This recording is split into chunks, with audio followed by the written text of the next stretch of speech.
Boa noite, é um prazer.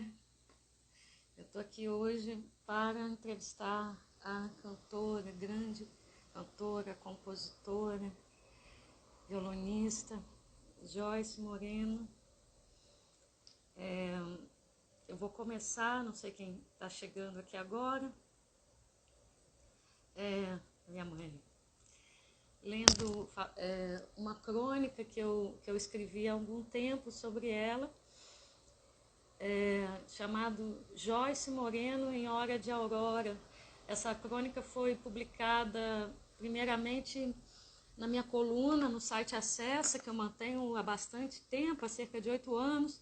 Depois essa crônica foi para um jornal nos Estados Unidos chamado Achei USA. E agora estou lançando o meu livro pela Chiado e essa crônica vai entrar lá. E boa noite, então eu vou ler essa crônica para a gente começar. Daqui a pouco eu chamo a Joyce, tá? Chama Joyce Moreno em Hora de Aurora.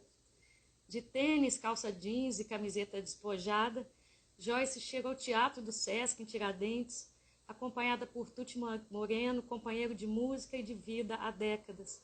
Com um misto de timidez e imensa satisfação, eu aguardava ávida a vinda da artista homenageada do festival, para a passagem do som da apresentação que aconteceria na noite do mesmo dia. Na entrada, o casal me cumprimenta afetuosamente e segue caminho subindo a escada que os conduzira ao teatro. Não posso deixar de perceber o carinho e cumplicidade que os recobre. Parada no balcão, os observo um pouco à distância percorrer de mãos dadas e com olhos contemplativos um lindo jardim que envolve a entrada do teatro. Certamente são incontáveis os palcos e cenários que encontram durante as inumeráveis travessias musicais. Contudo, como era bonita a maneira com que tocavam, com ternura, cada filigrana do espaço que os receberia. Trata-se de 2 artistas de fato. Palavra e Som celebra 49 anos de carreira de Joyce Moreno, a começar pelo registro de sua primeira gravação. O título do álbum aponta para os 2 pilares condutores do trabalho dessa que é indubitavelmente uma dama do nosso cancioneiro, que permanece com um selo de qualidade imbatível e jamais devassado pelos apelos das estratégias aniquiladoras da indústria midiática. Palavra e Som é um álbum muito belo, da primeira à última faixa, cuja canção homônima só aparece no derradeiro momento de escuta, quando a artista e o naipe sublime de músicos já viajaram por muitas nuances, texturas, cores, sensações e sentimentos. A chave de escuta é fornecida ao ouvinte, que no transcurso acompanha o traçado rico em inventividade sonora. Som que busca palavra, palavra que se acopla ao som quando o casamento se faz pleno, palavra que saltita como uma criança serelepe de satisfação na boca do cantor que a faz explodir de beleza. Se na boca do cantor toda palavra escrita fica muito mais bonita porque alguém cantou, foi navegador, um astronauta, explorador de um continente perdido, um grão, canção. A palavra é uma criança para o compositor, nas mãos que toca o violão e nos ouvidos de Joyce, que me contou em recente entrevista que se controla para que sua profusão de sons internos não a faça compor uma música por dia. E a palavra descansa, hiberna o tempo que for necessário para que Joyce por si mesma se faça letrista e parceira de sua invenção sonora ou escolha um dentre seus tantos amigos e parceiros do som. Parcerias que transcendem os limites do tempo e inusitadamente vivem na dimensão do agora, pulsando de vida, como quer a belíssima o poeta Nasce Feito, resultante de versos inéditos deixados pelo poeta Torquato Neto, em espera aguda de entendimento auditivo. O poeta Nasce Feito, assim como 2 mais 2, se por aqui me deleito, é por questão de depois. A música e seus mistérios, que ultrapassam os falsos limites do tempo, tempo de comungar com a serenidade da sabedoria que só o tempo vivido traz em suas intempéries e maravilhas. O Maitai, dedicado a este bairro tão famoso do Rio, pouco reverenciado no cenário idílico da cidade, de Jobim, Noel, Aldir, Blanc e Martinho da Vila. O Humaitá é o espaço-refúgio da Criadora, que vislumbra calmaria e substrato de vida para prosseguir. O desempenho da bateria de Tuti Moreno marca sua assinatura inconfundível. Não sei se está abaixo, estou fechando o texto. No instante que anuncia a expansão do cenário edênico, meu jardim secreto, meu canto dileto, silêncio no verde se faz. Só quem vive sabe que aqui em cima cabe o que se imagina como paz. A poética da natureza, que pode ser vislumbrada nos recônditos do jardim secreto da compositora, se prolonga em dia lindo, parceria com João Cavalcante, que ganha a força da interpretação de registro grave do compositor e arranjador Dori Caymmi. Joyce e Dori, puxa vida, vocês não estão ouvindo? Eu estou falando aqui à toa? Não estão ouvindo? Tá dando para ouvir? Joyce e Dori são parceiros de muitos palcos e canções na estrada da vida, e juntos gravaram o precioso Rio Bahia. A lua é aqui musa de muitas inspirações a iluminar o amor madurado de carinho, que a compositora já cantou em outras tão belas composições em discos anteriores. Bate-me uma vontade de aconchegar o coração em valsa do pequeno amor e na atual mar e lua, e há peixes dentro da lua, e há feixes de luz no ar, o mar namorando a lua beijando o mar. No entanto, o amor também pode ser chama que irá se apagar no emaranhado de exigências.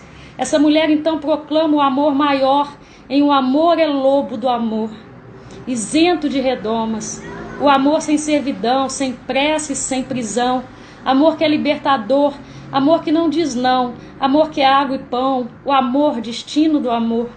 O amor, na verdade, figura em sua amplitude incomensurável por meio da reverência que Joyce traça ao celebrar suas preciosas influências musicais. Permito-me fazer uma associação com o clássico texto de T.S. Eliot, em Tradição e Talento Individual, cujo poeta reflete sobre a importância da tradição. O sentido histórico leva um homem a escrever não somente com a própria geração a que pertence em seus ossos, mas com o sentimento de que toda a literatura, desde Homero e nela incluída, toda a literatura de seu próprio país tem uma existência simultânea. Joyce firma seus pilares guias, palavra e som, na comunhão sábia com seus grandes mestres, Charles Mingus, John Coltrane, Tom Jobim e Noel Rosa. Tudo de harmonia que aprendi com o Tom, samba de Noel, tanto balanço bom, foi liquidificando, misturando ao jazz, rola um improviso, que isso é bom demais.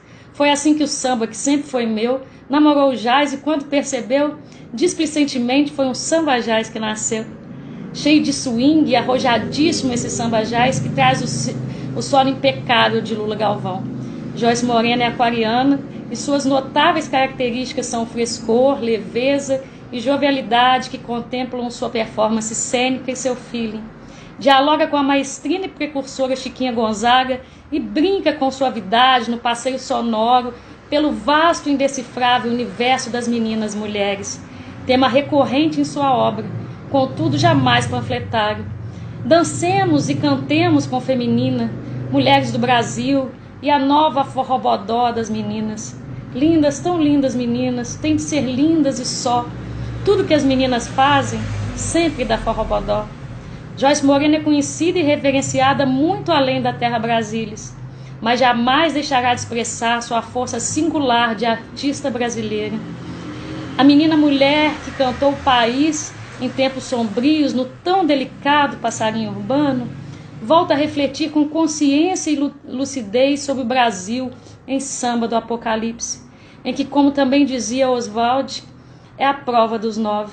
Se a nossa alegria é que dança, que traz esperança, que contrabalança e que nos pode salvar, vamos sambar em sua hora de aurora. Joyce Moreno é ímpar.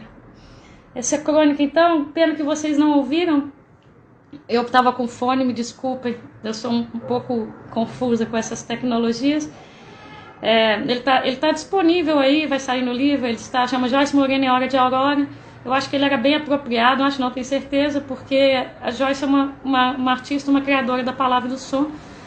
E ela está acabando de lançar, né, o livro ainda não, vou chamar ela agora, estou com isso aqui ainda, que é aquelas coisas todas, música, encontros, ideias. Vou chamá-la então, ela está aí, né? Deixa eu encontrar aqui. Ai, agora que são elas. Alcides, help me. Como é que eu acho aqui agora? Ai, Jesus amado. Pera aí. Alcides, não estou achando ela aqui. Como é que eu acho aqui? Ai. Pera aí.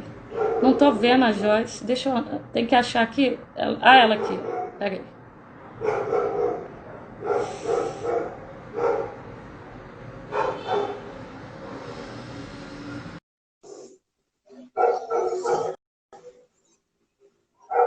Chamei?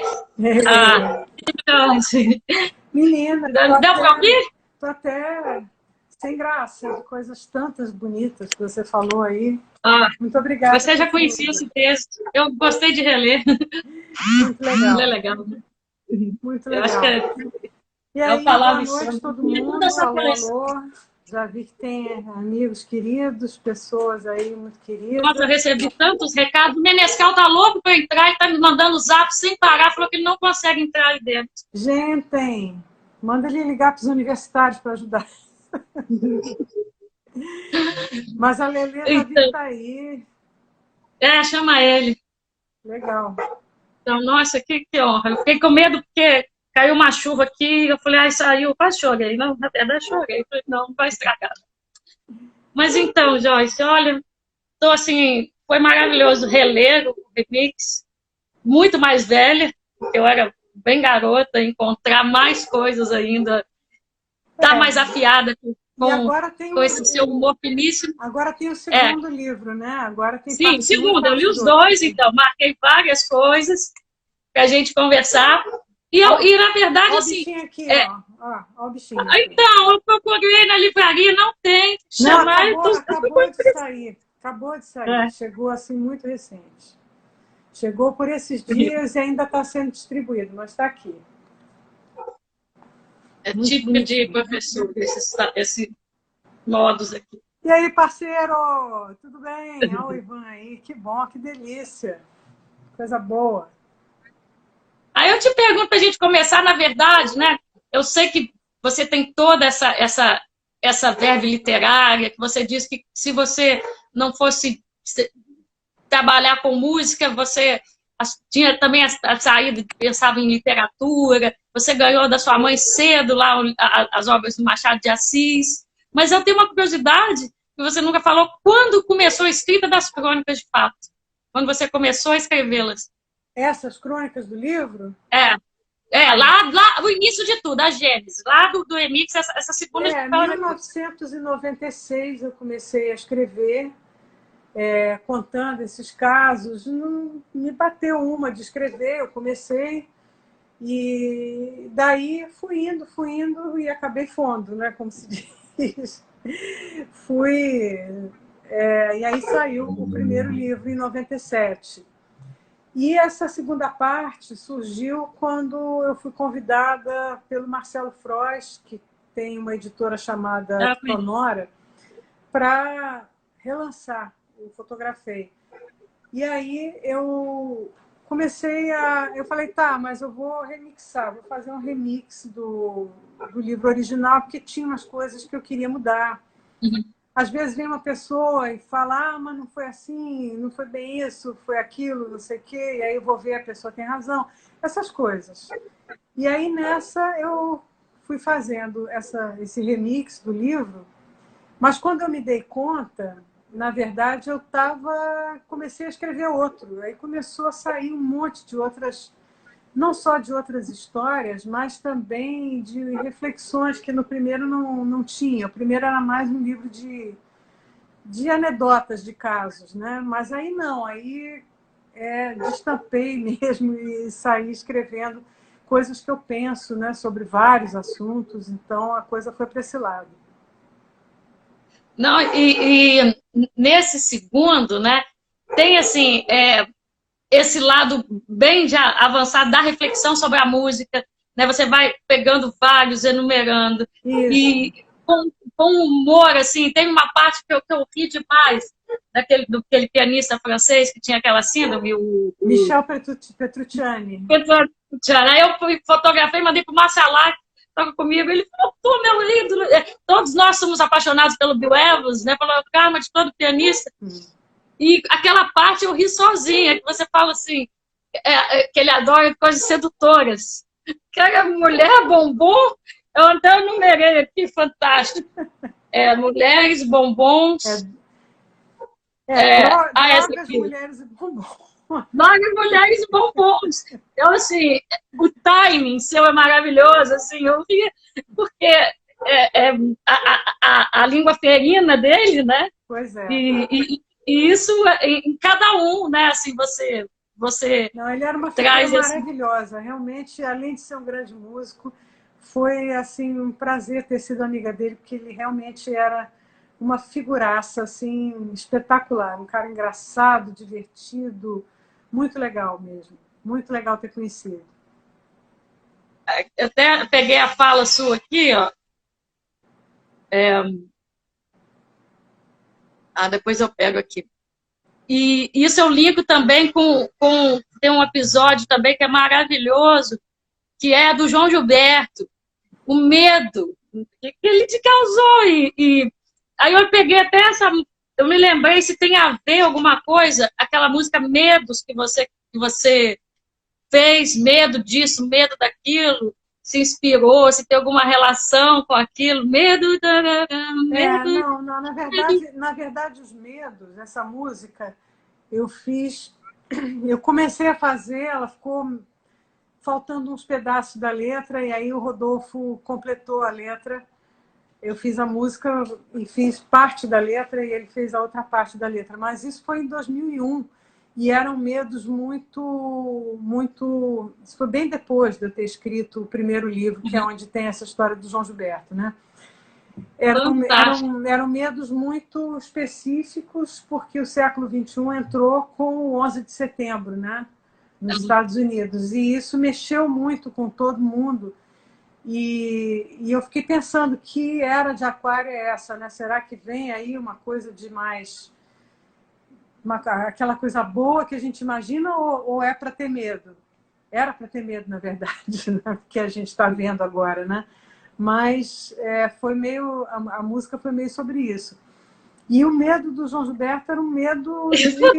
É aquilo que Dori fala, né? Porque ele rouba a sua alma e põe a dele no lugar. E é isso. É uma pessoa que é tão fascinante, tão magnética, tão hipnótica, que quando você se dá conta, você vira ele. Então... E como você vai narrando, você tem um feeling muito cinematográfico, às vezes, como você vai passeando pelas pessoas, pelos amigos, pela memória, pela cidade, pelos acontecimentos. E aí você vai... né, a sucessão ali, quase que a jiboia te pega, né? E você vai socorro. Mas nessa hora você tem que ter muita calma, né? Muita calma para a jiboia não devorar. Tem que saber muito bem o que você está fazendo. Maravilhoso, maravilhoso isso. E eu até enumerei no começo, né, a riqueza, tanto no 1 quanto no 2, né, de quantas coisas a gente pode depreender, né? A memória, né? Se você traz o Gonzaguinha, traz o Tom, o Vinícius, Johnny Alves, Elisete, o Betinho, que estava vivo no primeiro, já não está mais no segundo. Não, pois é. Mas Leila Diniz. As coisas, isso são os privilégios dos velhos, né?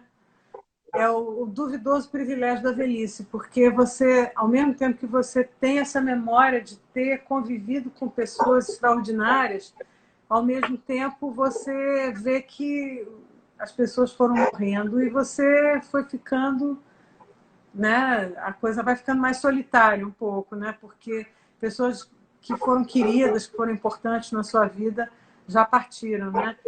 E às vezes você fica pensando, né? O que agora os velhos somos nós, né? O que os meus velhos são outros velhos e eu agora faço parte do grupo de velhos dos mais novos. Aí é uma coisa muito, Na velha muito maluca. doida, né? E é bonito assim, você coloca isso, né? Que é a generosidade, principalmente daquela geração mais velha que você, Sim, né? O Luizinho é essa, né? O próprio esse, Tom, Hermínio, Vinícius, né? Todos pessoas muito total, generosos, muito acolhedores. isso.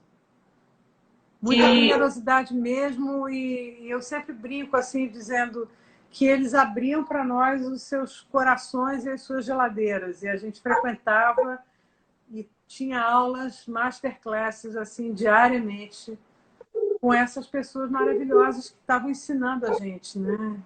Isso é um privilégio realmente.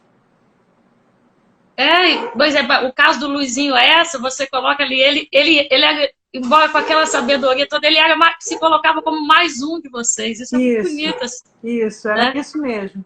Era isso mesmo. Ele não tinha essa questão de estar ensinando, e a gente aprendia mesmo, né? A gente estava ali e ele mostrando os acordes, mostrando as coisas, eram aulas diárias que a gente tinha ali com ele. Uma coisa incrível. Aí eu pus, ó, feminino, amizades, né? Afetos, família, feminismo. Né? Não gosto de enumerar, mas eu fui vendo, assim, né? As amizades, os afetos, a família, aquela história que você havia me mandado da sua família, do seu avô, né? Do comandante. O texto que foi lido no seu depoimento para a posteridade, Dr. Freud, é Sim. muito bom.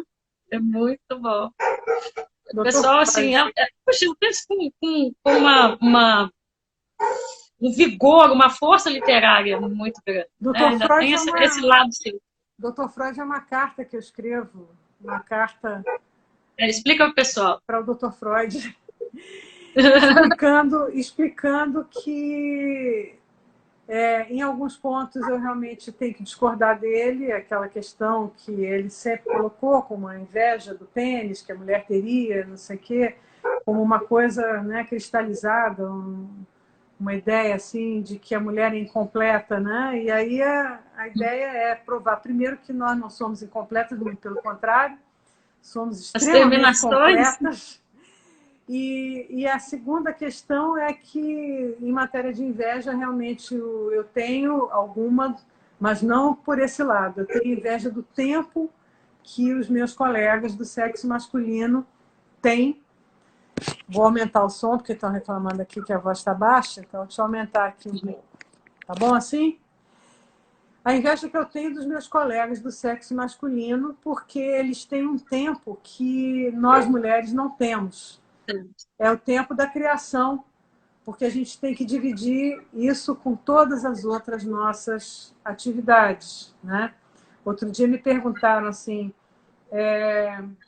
você tem um Você horário tem para hora de compor? criar. Eu estava vendo isso. Você tem Você um, quer? você tem Caiu na garagem. um método, fazer uma hora do dia que você para compor? Eu tive que rir, porque naquela Eu hora, vi. tem uma hora que eu estou fazendo almoço, tem outra hora que eu estou organizando outras coisas. Então, assim, não é uma coisa tão fácil como se eu tivesse, por exemplo, uma esposa. Uma esposa resolveria meu problema de maneira sensacional. E você vê que, né, como não temos esposas, então a gente tem que ir à luta mesmo, se virando do jeito que dá. É muito isso. Aquela aula. Eu vi essa entrevista. Você tem a hora para criar um momento específico do dia que você se senta e vem, vai descer aquela inspiração. Você caramba, foi ótimo. Pois é. Principalmente Então, porque tem essa identificação, né? Essa ainda existe, né? eu acho, realmente, a criação é um negócio espetacular, é um momento sagrado e tal, mas esse momento sagrado, de vez em quando, você está ali, né, fazendo uma outra coisa, né? Você está ali fazendo uma lasanha, fazendo um arroz, você está ali cuidando de uma criança, porque essas músicas minhas, por exemplo, que ficaram mais famosas, mais conhecidas, foram todas feitas no momento que eu estava lidando diretamente com a maternidade ali no dia a dia. Leva para cá, leva para lá, pega no colégio, vai não sei para onde, não sei o quê. E isso, assim, tendo um companheiro que super divide essas atividades Sim. comigo, mas é diferente, é diferente, entendeu? É uma outra situação. Então, realmente, Dr. Os Freud, ouvintes o senhor não está sabendo de do nada. Freud é ótimo Dr. nesse Freud texto. está Esse fora. texto é muito bom, é muito bom. Ele foi, já tem uns 2 anos que você fez esse texto, foi quase 3, né? Eu li Leu esse lá no texto no NIS, né? depoimento do Museu da Imagem do Som. É, Ele é, estava fresquinho, era tinha inédito, acabado de ser escrito. estava acabado. Mas, enfim, Eu até, eu estava eu coloquei falando uma coisa... da criação Oi? do livro, eu estava falando da criação do livro e eu esqueci uma coisa importante que é para mencionar, que ele começou há 2 anos atrás, a convite dessa editora, só que acabou que não deu certo e acabou saindo pela Numa Editora, eu não posso deixar de falar isso, que fez essa gracinha, esse lindo livro, belamente trabalhado, olha aqui, ó. Tá lindo. As fotos são lindas, Pois é. lindas. Essa com o Milton. Lindamente diagramado e trabalhado, então eu fiquei super feliz com isso. E as coisas, né, a vida tem sempre razão e as coisas vão parar nos lugares certos. Foi muito bom. E Mas assim, diga, eu queria vejo, né, perguntar. que você tem essa singularidade que Oba! me aproxima muito de você, que é pensar a canção, né? Você, além de ser uma criadora, né, tem ser uma compositora, uma violonista excepcional, uma cantora, tem esse lado reflexivo sobre a canção, né? Que isso está expresso no seu texto, nas suas palavras, e que, para mim, eu vou te perguntar se é uma continuidade, né? Por exemplo, você fez do Compasso da História, o programa, você fez Pequenos Notáveis, que é belíssimo e que eu estou tentando conseguir, né? Porque do Multirio, que são, para quem não conhece, que a Joyce resgatou o pequeno Pixinguinho, o pequeno Noel, o pequeno, né? E mais um que é o Cantos do Rio. Você flamava pelo Rio de Janeiro, né? Então, assim, tudo isso é um pacote seu. Né? Aí tem esse lado, né? O lado meio jornalista que nunca me abandona, né? E que eu acho importante. Esses programas foram programas educativos e foram enviados para escolas e tal. Então a ideia era realmente porque é um tesouro que a gente tem no Brasil, a música brasileira, a música popular brasileira é um tesouro e eu não quero ficar só sentado numa nuvem e criando e pensando nas minhas coisas. Eu acho que a gente tem uma certa obrigação, a gente que é carioca, né? A gente tem um pouco uma obrigação de tentar proteger esse legado, né? E esse legado tem que passar para as gerações seguintes, né? Porque nós recebemos esse legado, as gerações antes da gente proporcionaram isso e aí de algum jeito a gente tem que passar isso para frente, né? Isso é super importante. Então o objetivo desses programas era bem isso, era fazer um trabalho educativo onde a garotada das escolas municipais aqui pudesse receber essa informação, saber que existe. E 2 coisas que me alegraram muito, assim, 2 queridos amigos e parceiros jovens que me disseram que começaram a se interessar pela MPB a partir do programa Cantos do Rio são Alfredo Delpenho e Vidal Assis. Isso para mim foi assim uma felicidade, porque quando eu comecei esses programas eu dizia assim, se uma pessoa jovem, um jovem ou uma criança se interessar por esse assunto e gostar dessa música e quiser conhecer, meu trabalho está feito. Aí já encontrei 2 e deve ter mais. Isso assim, fiquei muito feliz de ter tido essa oportunidade de fazer isso, né? Nossa, maravilhoso. Teve mais uma coisa aqui. E também, eu gostei muito, principalmente, de como você reflete sobre a música, pensa a música com uma linguagem coloquial, com o jazz, Gary Mulligan, você fala, tem uma parte aqui, ó, free jazz, me dá arrepios. Respeitosamente detesto quase tanto quanto detesto coisa. E nunca consegui escutar até o fim um disco de Ornette Coleman. A única vez em que estive no concerto dele, saí na metade, pois sempre chega um momento em que simplesmente acaba o assunto e tudo fica sem sentido. Eu achei Isso é essa uma parte opinião excelente. minha, Assim. né? Tá, é uma opinião muito minha, mas eu acabei tendo que participar de uma sessão de free jazz, conforme eu conto aí, né, na Dinamarca, quando eu fui dar aula no conservatório, mas aí eram aulas para músicos profissionais, era muita responsabilidade, e os outros professores eram todos jazzistas americanos, famosérrimos, assim, alguns até históricos, né? Então eu tive que chegar lá com a minha ginga brasileira, carioca lá e apresentar o que eu pude apresentar. Não vou contar a história toda, leiam o livro que vocês vão ver o que aconteceu. E coisas assim que eu, quando fui apresentada, através até do João Medeiros, você fala no Elcio Costa, eu conheci o Elcio, irmão da Sueli, na primeira faixa que eu gravei, que foi Sol da Tarde, o disco está ali. Ele gravou depois, ele gravou a segunda faixa depois de mim, que chama Fala por Mim Coração. Ele até já se foi. E um violão bonito, uma voz bonita, assim, irmão, todo mundo ali, né, da família Costa, Lisier, todo mundo é musical, né? Mas por que eu perdi agora o que eu ia falar? Ai, meu Deus do céu. Ah, tá. Aí eu lembro, quando você falou, eu lembrei do João Medeiros, que ele falava assim, hoje tem a Canária. Ele fala, eles eram da geração de chamar a gente, eles me chamavam de canário. Ainda entendeu? chamam, ainda chamam. E aí tem Pardal, me chama de pardal. Pardal é pior. Mas ainda tem esse pensamento, né? É um pensamento que a gente vai tentando esclarecer as pessoas, né? De que não é bem assim, né? Porque isso, na verdade, é um preconceito muito bobo, porque tem várias maneiras de se exercer o ofício da música, né? E a voz é um instrumento muito bacana, é um dos instrumentos que eu uso. Eu sempre falo que eu não sou cantora, eu tenho meu pensamento é um pensamento de músico, então quando eu estou tocando violão, quando eu estou cantando, quando eu estou compondo, tudo isso são ferramentas para expressar um pensamento musical. Né? Então, a ideia, na verdade, é bem essa, é expressar um pensamento musical e não necessariamente ser uma cantora, ou ser uma violonista, ou ser uma arranjadora, ou ser lá o que seja. Mas a ideia é o todo, né? São essas ferramentas todas que servem como formas de expressão.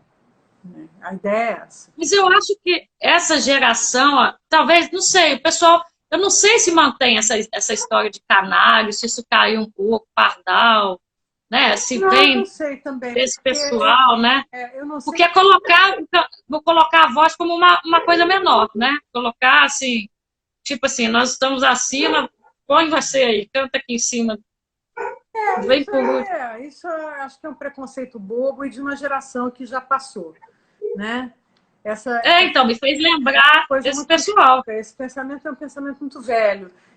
As novas gerações, eu sei disso porque eu tenho neto músico e eu vejo como essa geração dele, de 20 e poucos anos, lida com isso, é outra cabeça. E eles são todos muito coletivos e eles têm um grande respeito uns pelos outros, sabe? É um negócio assim espetacular mesmo, de ver que realmente aquele pensamento antigo, velho, já mudou muito, já não é mais assim há muito tempo. O que eu e aí você volta com uma coisa, né, que é bacana, que me chama a atenção também, que é a voz usada com inteligência, né? E Sim, tem porque isso uma é muito crônica importante. sua, né, que é muito boa, né? Isso é muito importante. Isso é importante. Que Não adianta você ter uma voz espetacular e usar mal, quer dizer, não saber o que fazer com aquilo, né? E a gente vê muito isso. Hoje em dia, então, né, aqueles vibratos, aquelas coisas, aquelas maneiras de cantar que não tem nada a ver com a tradição brasileira, que é um canto mais falado, é um canto mais, né, que tem um swing, tem toda uma coisa, né? E aí você vê, como eu falo no livro mesmo, né, pessoas que marcaram historicamente a música brasileira, como Nara Leão, como Miúcha, né, e não são desse mundo do vozeirão. O vozeirão é legal, tem pessoas com vozeirão que é uma coisa espetacular, é maravilhoso quando você vê um vozeirão bem usado, né? Mas com inteligência é melhor. Eu acho ótimo, você fala mostrar serviço, eu até guardei isso para mim. Uma vez você usou também falando, né? Tipo, você fala, vou pôr tudo aqui nessa música, tudo que eu sei. Isso, eu acho que vem também, principalmente esses campeonatos de voz, The Voice, uma certa americanização do canto, né? Do padrão de cantar, né? O próprio título em The Voice, né? A voz, né? Aquela voz. Pois é, então, eu acho que deve ser. E eu já vi, assim, pessoas que eu conheço, artistas maravilhosos que foram lá e foram gongados, não aconteceu nada, porque não estão nesse padrão, né? Então, é uma coisa assim que eu realmente acho uma pena. Eu acho um desperdício, eu acho que não tem nada a ver com a gente. Eu acho que o Brasil, e aí eu posso falar isso de um modo muito geral, sabe? O Brasil não deve nada a país nenhum. Culturalmente, a gente não deve nada a país nenhum e muito pelo contrário. A gente tem uma coisa de exercer um soft power cultural no mundo que a gente está jogando fora, a gente está perdendo, a gente está desperdiçando. Isso é um crime de lesa pátria, sabe? Se você for ver, é uma coisa muito séria, porque está se perdendo, está sendo jogado fora, e é um potencial que o país tem, uma riqueza que a gente tem, que é absurdo. Chega a ser assim ridículo e criminoso que a gente não dê atenção a isso e fique imitando, macaqueando um outro país, e não só o outro país, como nem sempre o melhor da cultura do outro país. Então, né, prestar atenção nisso, né? Como a gente se distanciou de tudo o que foi feito, toda a inventividade do som, da bossa nova, da tradição da linha evolutiva, né? Que a gente fala, né? Da música todas as linhas, popular, né? evolutivas ou não. O samba é uma maravilha, o forró é uma maravilha, a riqueza da música do Nordeste, a riqueza da música do Sul do Brasil, a riqueza da música de Minas Gerais, a riqueza da vanguarda paulistana, a riqueza da bossa nova, do choro, do samba. É um negócio assim, né? Por quê? Por quê? Por quê? A quem interessa e a quem interessou até o presente momento destruir isso, né? Chegar a um ponto em que a indústria meio que joga tudo isso fora e vira outra coisa, né? Por quê? Por quê? Quem está ganhando com isso? Não é o país, não é o Brasil, definitivamente. Tem isso né, retoma, né?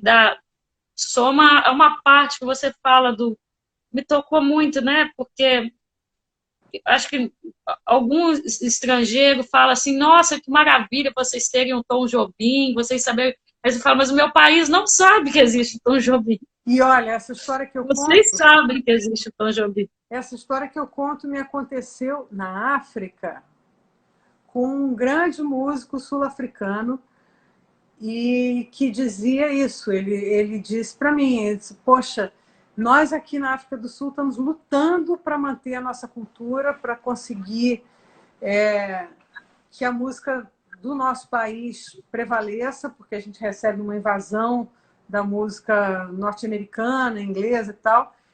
E vocês no Brasil deviam, vocês certamente, eu tenho certeza que vocês considero Antônio Carlos Jobim o maior cidadão que esse país já teve. Aí eu tive que dizer a ele, não, desculpa aí, mas não é não. Não é normal isso, não é o que acontece no Brasil. Infelizmente, não é a nossa realidade. As pessoas, hoje em dia, tem gerações de pessoas que não sabem. Outro dia, não faz muito tempo, o Tucci passou no escritório de alguém, fazer alguma coisa comercial, e tinha um rapaz jovem que estava atendendo ele, e estavam conversando, e falou, não, hoje eu vou no show do Chico. E o rapaz falou, de quem? Do Chico, Chico Buarque. Quem? Chico Buarque?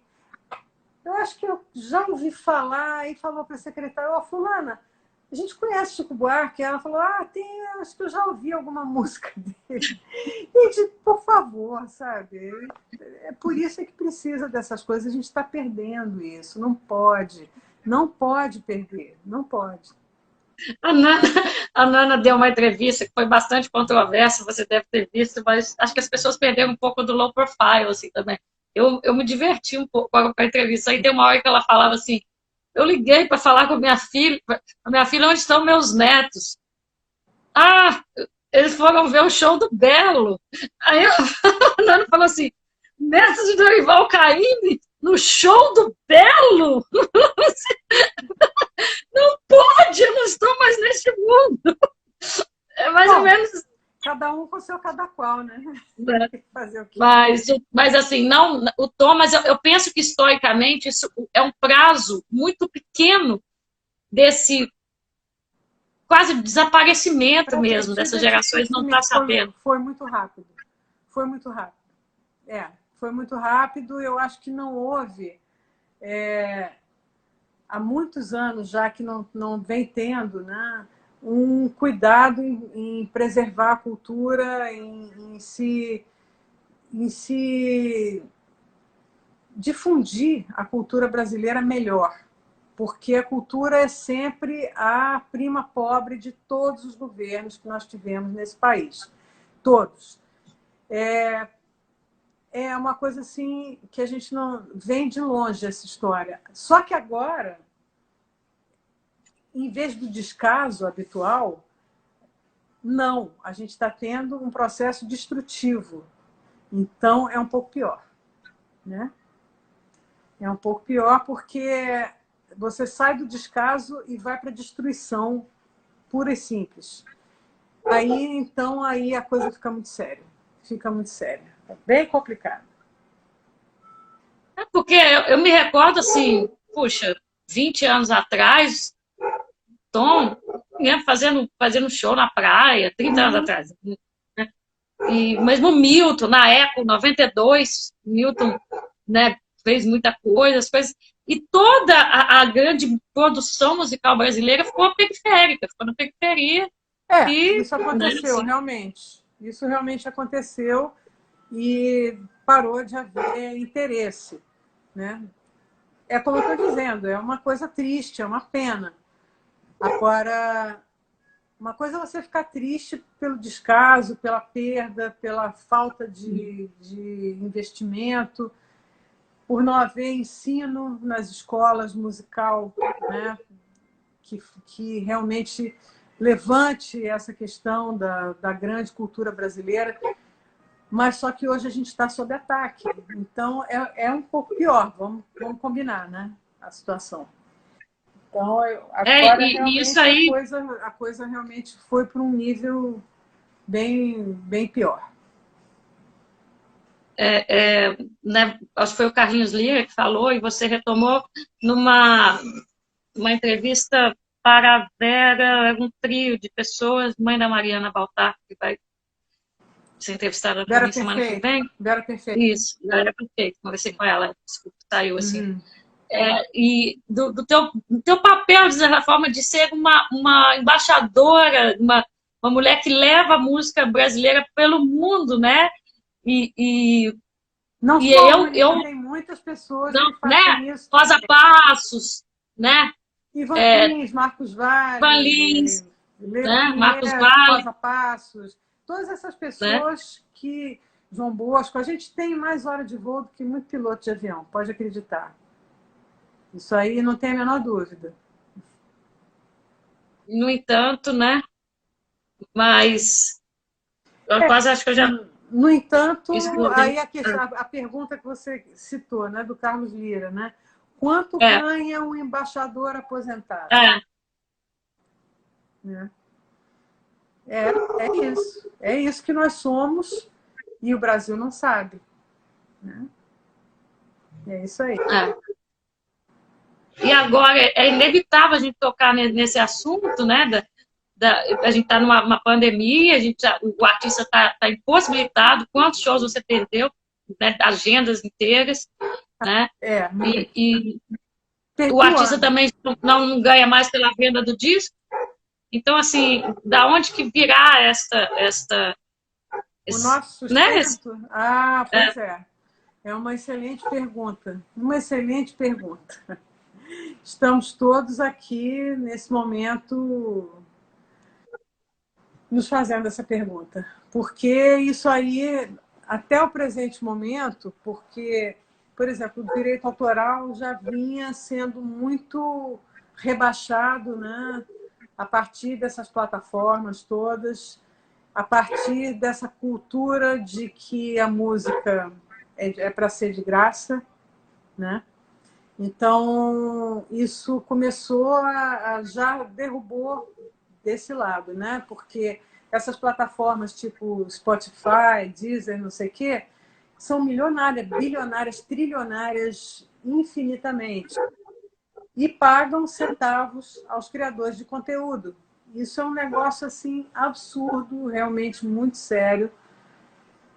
E criou-se essa cultura de que não é para comprar mais o disco nem existe mais, as pessoas não têm mais, Não existe. né? Não tem mais nem sequer o CD player, né? Porque a mídia CD desapareceu. Tem uns poucos que colecionam vinil, mas são tribos, assim, uma coisa muito específica. Mas aí você fica pensando, né? Então tá, então vamos sobreviver, vamos viver com os concertos, com as turnês, Aí tudo beleza, bem. beleza. Aí vem a pandemia. Ok, e aí, e agora? Tá bom, e agora? Como é que a gente faz? Né? Então, temos esse momento, estamos vivendo um momento assim bastante estranho, bastante revelador de muita coisa, né? De ver que há países, por exemplo, onde as pessoas estão sendo protegidas. Por exemplo, você sabe disso, eu tenho uma filha que mora na Alemanha, que é casada com um músico de uma orquestra de lá, e eles estão recebendo seus salários, tudo bem, a coisa funciona, porque existe uma preocupação do governo com a cultura. Então, a cultura está sendo protegida porque eles sabem que a cultura, em primeiro lugar, é o que forma uma nação, e, em segundo lugar, é a arte que salva a saúde mental das pessoas. Outro dia, hoje mesmo eu vi no Facebook uma discussão assim, me pareceu meio absurda, ridícula, que algumas pessoas escreveram: ah, meu Deus, estou com medo de que venha uma segunda onda de lives. E aí Eu vi, eu entrei ali. a Ângela Bosco ficou, a esposa do João Bosco ficou justificadamente furiosa, dizendo que absurdo é esse, que ideia é essa, que negócio. Porque é assim, sabe? É, heroicamente, pessoas estão fazendo suas lives Os lives. e ainda tendo que dizer para o público contribuição consciente, contribuição solidária. Isso não é caridade. Caramba, isso não é caridade. Isso aí nós estamos fazendo para vocês, para a saúde mental de vocês, pessoas que assistem. Então, o mínimo que o músico, o artista merece é receber essa mínima contribuição que não é solidária, não é consciente, deveria ser obrigatória. Entra quem pagou, porque você não vai no teatro, você não vai assistir o concerto. E olha, e tem toda uma cadeia produtiva que está sendo altamente prejudicada aí, toda uma cadeia São os produtiva bastidores todos, que o vem, pessoal da são graxa mesmo, né? os produtores, os músicos acompanhantes, os holds, os técnicos de luz, os técnicos de som, sabe? Todas essas pessoas estão deixando de trabalhar porque o artista principal não está lá podendo fazer a sua turnê com sua equipe de trabalho. Então tá, ok, a gente se vira aqui, a gente aqui na nossa casa, a gente se vira, tudo bem. Mas pensa todas essas pessoas. Pensa todas essas pessoas, como é que fica? Isso aí realmente, sabe, é uma coisa que não tem graça nenhuma. Tem que pensar, sim, que é preciso uma proteção para nós, trabalhadores da cultura. Trabalhadores, alô, trabalhadores, operários, estamos trabalhando, sim, estamos trabalhando. E justamente assim, quer dizer, nunca, não posso ser categórica, mas se consome tanta arte como salvação, né? É live, é show, é tudo, né? As pessoas veem, é série, principalmente as lives musicais, né? Claro, As claro, peças, exatamente, né? exatamente. E você está lá assistindo aquele filme bacana da Netflix, você já parou para pensar quantas pessoas na cadeia produtiva para fazer aquilo, quanto custa fazer aquilo?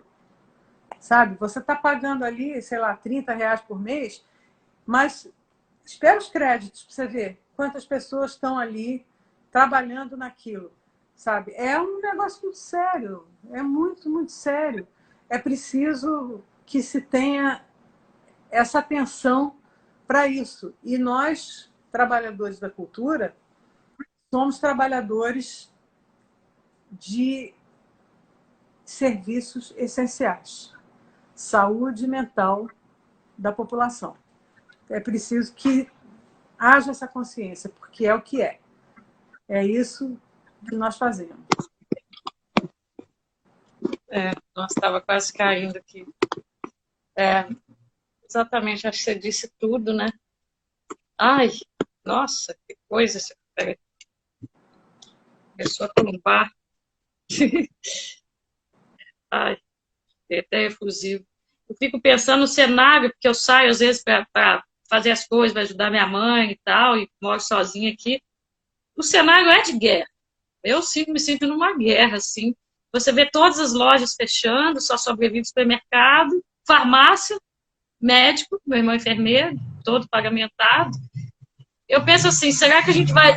eu não sei se vai dar tempo, porque o iluminismo, o renascer da uma outra era iluminista, renascer das trevas. Olha, não sei, a gente está passando por um momento realmente complicado, bastante complicado. É difícil de dizer onde isso vai dar, né? Estamos todos esperando aquelas vacinas milagrosas que o nosso país não parece muito interessado em comprar, né? Porque nos países ricos o pessoal já está reservando, né? Já vai fazendo as reservas aí. Então, assim, quando vão voltar as turnês, quando vão voltar os concertos, quando vão voltar os shows ao vivo, não sei. O que eu sei é o seguinte: no momento, o meu objetivo é estar saudável para quando isso acontecer, eu poder retomar. E acho que todos nós aqui, está cheio de músico assistindo a gente, amigos queridos, assim, pessoas. Eu não estou conseguindo ver nada, o meu ficou parado.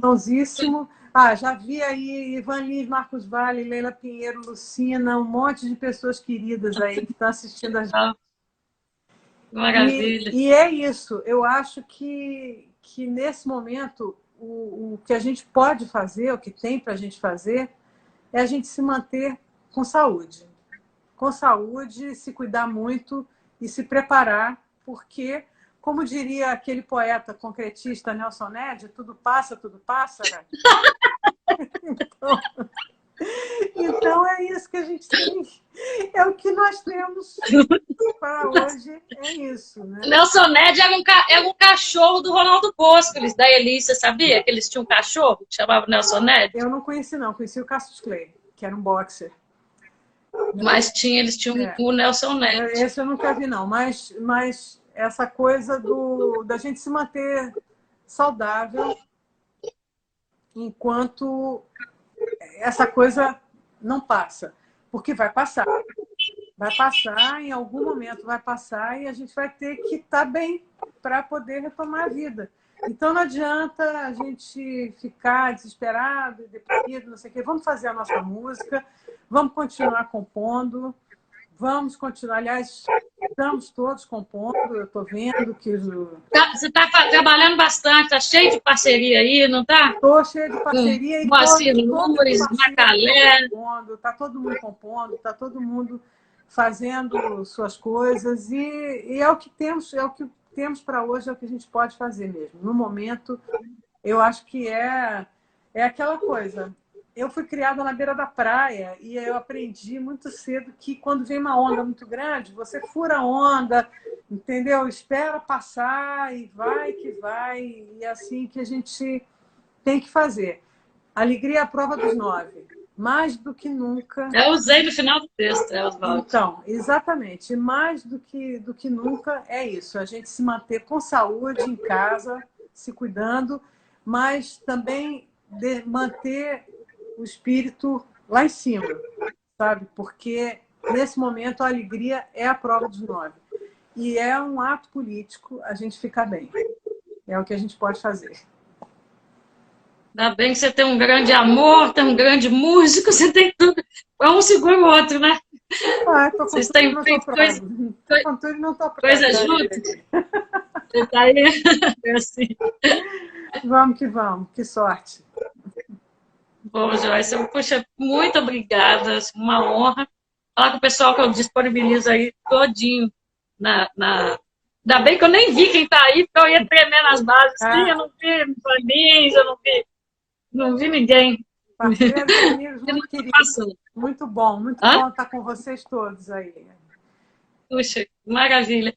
E aí fica no meu canal, Daniela Aragão, quem puder passar lá, já fiz o Menescal com o Antônio Adolfo. Delícia, que bom. Que coisa boa. E você vai, como é que você vai, não vai ter como lançar, né? Para você lançar seu livro, como é que você vai fazer? Você vai dar algumas, para o pessoal saber? Olha, o livro está indo para as livrarias ou a pessoa pode encontrar na Numa Editora, www.numa.editora.com. E tem o disco também, que está nas plataformas do disco novo, que é Fiz uma Viagem, Canções de Dorival Caymmi, que saiu no Japão em 2017 e agora saiu aqui pela Pau Brasil. Então, é o que temos. Aproveitem e espero que vocês gostem. Você lança, às vezes, quase 2 por ano, né? Você é nas artistas que mais grava. O pior ano foi que eu fiz 4, foi 2009. Foram 4 discos que saíram assim em seguida. Mas isso é porque o mercado internacional tem suas demandas, né? E às vezes aqui no Brasil leva mais tempo. Mas, enfim, não sou a única que faz isso, tem vários outros artistas que estão aí lançando seus trabalhos pelo mundo. Acompanhem a gente e vamos seguir em frente, que isso vai passar. Com certeza. Então, um beijo, gente. Super obrigada, uma honra. Até mais, então. Quem quiser entrar lá. Obrigada, Joyce. Obrigada a você, Daniela. Um grande beijo para todos. Obrigada pelas boas palavras. Abraços e beijinhos e carinhos sempre para todo mundo. Tchau, tchau.